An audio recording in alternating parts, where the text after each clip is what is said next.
Hi, Dad. How are Hi, you? darling. How are you doing? I'm good. I'm good. I wanted to talk to you today because I have some concerns over Lance.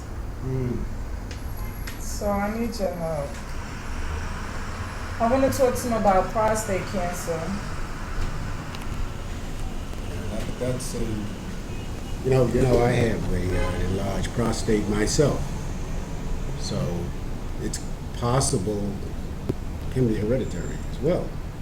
But most African Americans, we seem to be disproportionately affected by it, and the percentage of 3 out of 5 of us are going to have problems. So, have you seen, by the way, any signs that may have been shown that he was urinating? Well, I don't know. Just every night almost before we go to bed, we speak on this subject, and it's like I'm getting concerned that maybe he's nervous, and since he's going up for his annual, they mentioned that he should get his prostate checked, and I think he's hesitant, and I don't want him to be that way. I want him to be comfortable, and so I think you should talk to him. So if I understood you, he gets up a couple of times a night? Sometimes, but I'm such a hard sleeper, I don't know.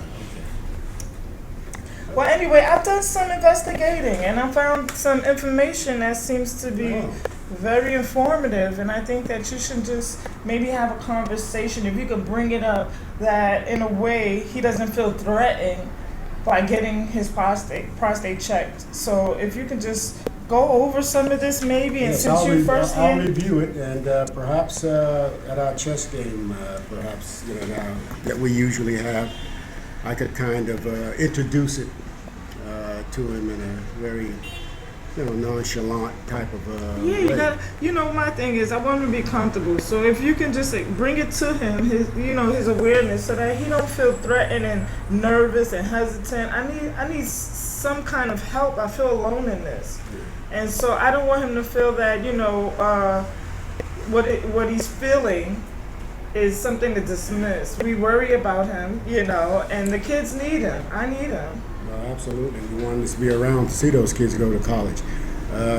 He may be experiencing some degree of fear also that comes into play in these types of situations. So, like I said, I'm gonna do what I can to. And the test really doesn't take a lot of time. Well, yes. It's a little invasive, but I mean, between not knowing and knowing, I would risk the exam just to know. It could be anything, it could be nothing, but just to be sure that we were able to push him in the right direction without him feeling any kind of way about it. It's just that it's a high rate of amongst black people and minorities of men that suffer from colon cancer and abdominal prostate, everything. So I don't want to really be the one crying at the funeral because we didn't get him checked or have him go get himself checked. He has to be in this as much as we are, and I don't think his head is in the game. I think that he's so concerned about the actual exam, what's the process and what goes on behind that. So if you can teach him that, listen, this is what I've been through myself, and it'll be okay. It's exactly, in fact, what I went through myself. So perhaps some of my experiences could be helpful in explaining it to him. In any event, I'm going to give you whatever effort necessary. Well, I really appreciate it if you could just say anything to him, I mean, we want him to be around. Yeah, exactly. So, as I said, I'm certainly willing to do any and anything. Well, and I everything. appreciate the help. Thank you so much, Dad. Oh, God, I love you. Thank you. Dad, all right. This is the time that you're going to lose, man. I got to break this streak. It's been going on for too many years. It's my time to finally win. So, my turn. Make sure I get this game. So, make that move. So then, if I understand you, you just don't want to get whooped again. Look, you've been doing this. As I've been doing in the past. Yes, you have. Let me get you started. I'm ready this time. Let me get you started on your loss. I'm about to end the streak today, Dad. That's it. I'm going to end the streak. get my win on so I can go tell the kids and mom finally. Well, just hold all that telling the kids before you get beat. We'll see. Okay. Let's go. You taught me a lot. Yeah, well, you know something that was interesting you bring up the kids, because I recently talked to your better half, and we had a conversation, and just off the cuff, informal. Don't tell me she got you too bad. Well, she showed genuine concern, son. You move, Dad. Okay,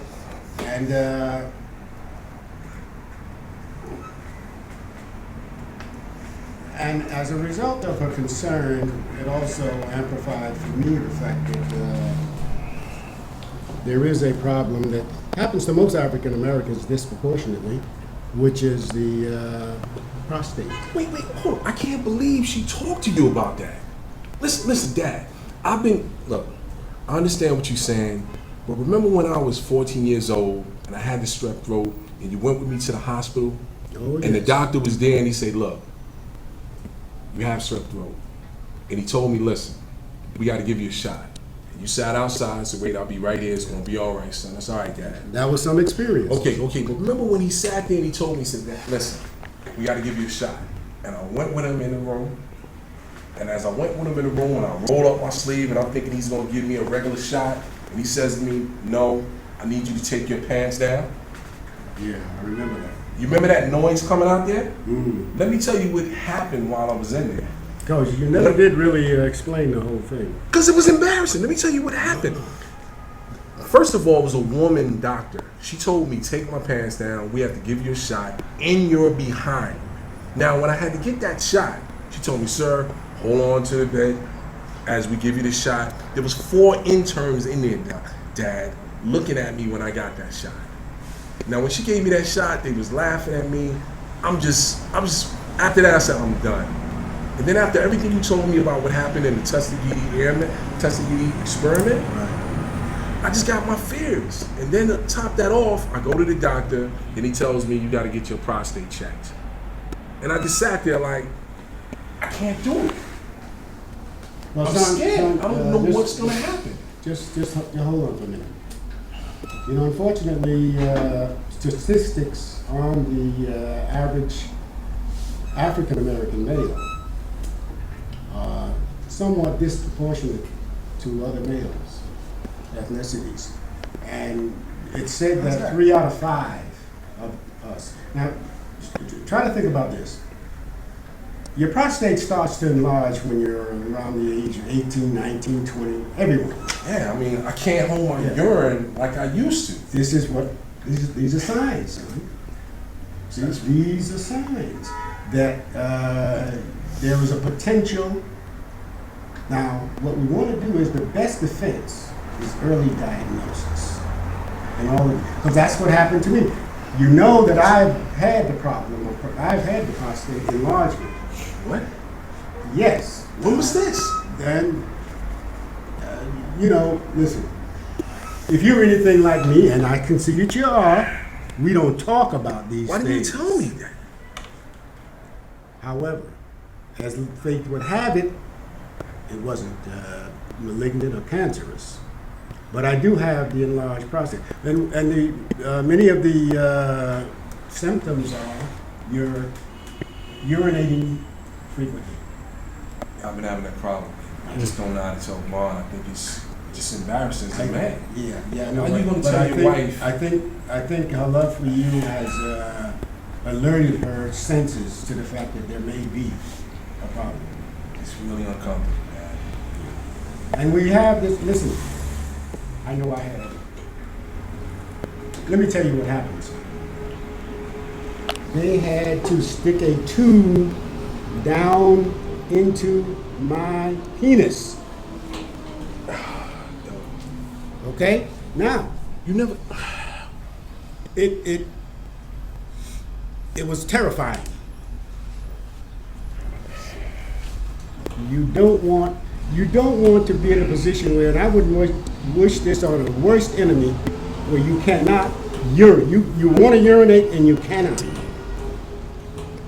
I never knew that. You following what I'm saying to you? Listen to me, son. Because your wife, she went and she did some research. This woman loves you very much. I know. I don't know what I'd be And without she's her. concerned. I know. Okay? Now, the first thing I can tell you is, and the thing that I want you to keep in the back of your mind is, we're here to support you. And we will support you, regardless of whatever outcomes. But we want you to be around to see those grandkids and those kids go to college. Okay? Right. Now, understandably, you have fears. I did. I never thought I didn't want to admit it, but I did. And those fears can sometimes make things worse for us. Because what happens is when we go to that emergency room and we find out for something else that's killing us, because we don't go to doctors for a number of reasons. Then they find out, oh, you got this and you got that, and it's all in advanced stages. Best defense is early diagnosis for any of these symptoms. You're right. And we need you, son. We need you. I need you so that I can keep beating you at this game. That got to change. It's gonna start today. Okay? When you're able to beat me, I'll take off my hat and congratulate you. But in order to do that, you got to be around. You feeling me? Yeah, Dad. I'm so glad you told me that. I love you. You know, and I'm gonna make sure I do what I need to do.